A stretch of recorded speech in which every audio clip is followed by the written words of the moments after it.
ആയിക്കോട്ടെ, ഞങ്ങൾ മിണ്ടായിരുന്നു ഓർക്കരുത്. MLA പറഞ്ഞ രാഷ്ട്രീയം ഇത് രാഷ്ട്രീയമാണ്. ഞങ്ങൾ ഇവിടെ രാവിലെ വന്ന ആവശ്യമായി സഹായം ചെയ്തു പോയതാ. എന്ത് രാഷ്ട്രീയം ഇവിടെ വേണ്ട കാര്യങ്ങളൊക്കെ ഇവിടെ നടത്തിയിട്ടുണ്ടോ? നമുക്കിവിടെ രാവിലെ ഒന്നും കിട്ടിയിട്ടില്ല. പറഞ്ഞു അതാ ഞാൻ മുമ്പേ പറഞ്ഞു. കിട്ടിയിട്ടില്ലെന്ന് ഭക്ഷണം കഴിക്കാതിരിക്കുന്ന ആളുകൾ നടത്തിയിട്ടുണ്ടെന്ന് MLA. അഖിൽ, ആ ഭക്ഷണം ഒന്ന് കാണിച്ചു കൊടുക്കും. റിപ്പോർട്ടിന് ശേഷം ഇപ്പോൾ 2:30 എത്തിയ ഭക്ഷണം ഒന്ന് കാണിച്ചു കൊടുക്കും. അവിടെ വന്നിട്ട് ഞാൻ രാഷ്ട്രീയം കളിക്കാന്ന് പറയുമ്പോ എനിക്ക്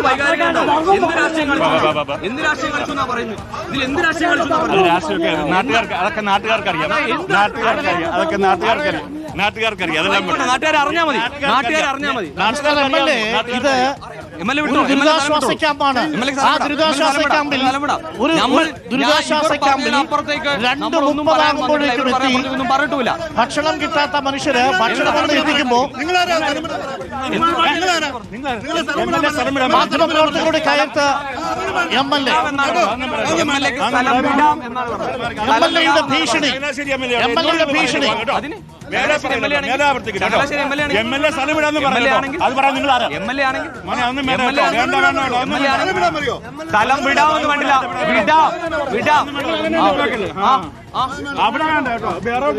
അതെ,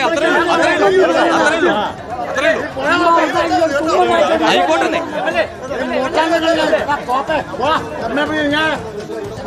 മദ്യപിച്ചുള്ള ആളുകളൊക്കെ കൂടെ കൊണ്ടുവന്നിട്ടല്ലേ? നല്ലതാ.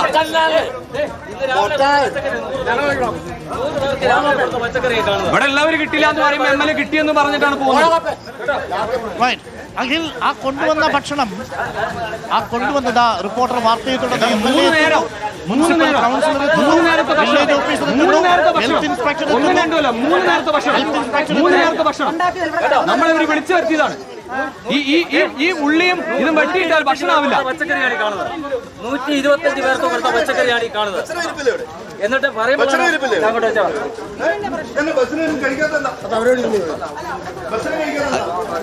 അതായത് മുനിസിപ്പാലിറ്റിക്ക്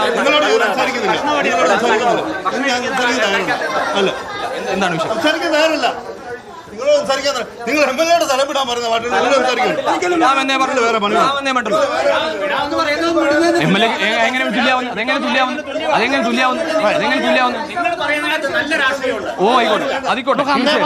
ഞങ്ങളിവിടെ ജനങ്ങളുടെ വിഷയമാണ് പറഞ്ഞത്. ജനങ്ങളുടെ വിഷയമാണ്.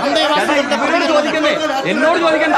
ഇവരോട് ചോദിക്കേ, ജനങ്ങളോട് ചോദിക്കുന്നേ, എന്നോട് ചോദിക്കണ്ട. ഇവിടെ ചോദിക്കേ. ഈ ക്യാമ്പിൽ കിടക്കുന്ന ആളാ ചോദിക്കുന്നേ. ചേട്ടാ, ഞാൻ രാഷ്ട്രീയം കാണിക്കാം.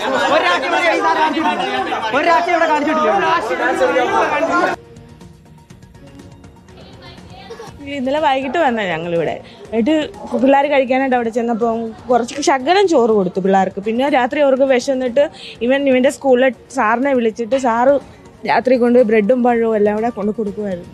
അങ്ങനെ പിള്ളേർ കഴിച്ചിട്ട് തീർക്കിടുന്നത്.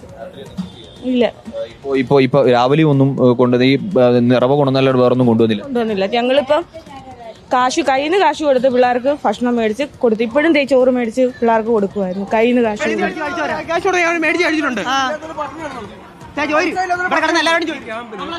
100-ലേറെ പേരാണ് ഈ ഒരു കെട്ടിടത്തിൽ വന്നിട്ടുള്ളത്. വിവിധ പ്രദേശങ്ങളിൽ നിന്ന് വന്നിട്ടുള്ള. ഞാനിവിടെ മുനിസിപ്പൽ കൗൺസിലറാണ് ഇവിടെ താമസിക്കുന്നത്. രാവിലെ ഇവിടുത്തെ ഞങ്ങൾ ക്യാമ്പുകളെല്ലാം സന്ദർശിക്കുന്നവരാണ്. അവിടെയൊക്കെ സർക്കാർ സംവിധാനം എവിടെയെങ്കിലും എന്തെങ്കിലും കുറവുണ്ടെങ്കിൽ ഞങ്ങൾ പാർട്ടി എന്ന രീതിയിൽ ഒരുപാടിടത്ത് ഞങ്ങൾ സഹായങ്ങൾ കൊടുത്തിട്ടുണ്ട്. അപ്പോൾ ഇന്നലെ വൈകിട്ട് ഇവിടെ വന്നു. ഇന്ന് രാവിലെ ഇവിടെ വരുമ്പം ഒരു കൂട്ടർ 100-ലേറെ ആളുകൾ താമസിക്കുന്ന ഇവർക്ക് ഭക്ഷണമില്ല. അപ്പോൾ അവിടെ നിന്ന് മുനിസിപ്പൽ സെക്രട്ടറിയെ ഞാൻ വിളിച്ചു, വില്ലേജ് ഓഫീസറെ വിളിച്ചു, ക്യാമ്പിന് ചുമതലയുള്ള അധ്യാപകരെ വിളിച്ചു. അപ്പോൾ അവർ പറഞ്ഞ് ഇന്നലെ അപ്പോൾ ഇവരോട് ചോദിക്കുമ്പോൾ ഇവർ പറയുന്നത് ഇന്നലെ സ്റ്റവും